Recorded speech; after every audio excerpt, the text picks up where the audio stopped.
நான் assistant director வந்து எப்படின்னா, சாராய கடைக்கு போம்போது அசிஸ்டன்ட் டைரக்டர் இருக்கும்போது, அ ஒரு குவார்ட்டர் வாங்குற காசு இருக்கும். மோஸ்ட்லி ஓல்டு மங்கு. 2 டார்டாய்ஸ் கொசுவத்தியோட உள்ள போவேன். ஏன்னா பேச ஆரம்பிச்சம்போது சினிமா பேச ஆரம்பிச்சுருவோம். சிவாஜிய பேசுவோம், பாலச்சந்தர் பேசுவோம், பாரதிராஜாவ பேசுவோம், இளையராஜாவ பாடுவோம். ஸோ எங்களுக்கு பெரிய கான்ஃப்ளிக்ட் யாருன்னு கேட்டா, அந்த கொசு தொல்ல தான். ஸோ எங்க பக்கத்துல 2 கொசுவத்தி எரியும்.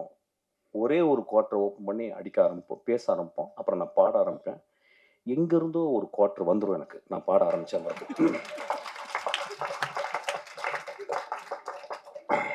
நான் காலேஜ்ல ஃபர்ஸ்ட் இயர்ல வந்து செட்டிநாடு பாலிடெக்னிக்ல வந்து நான் வந்து அந்த லாஸ்ட் ஃபர்ஸ்ட் இயர் முடியும்போது செகண்ட் இயர் வந்து குடிச்சாங்க. குடிச்சுட்டேன். குடிச்சுட்டு என்ன பண்ணேன்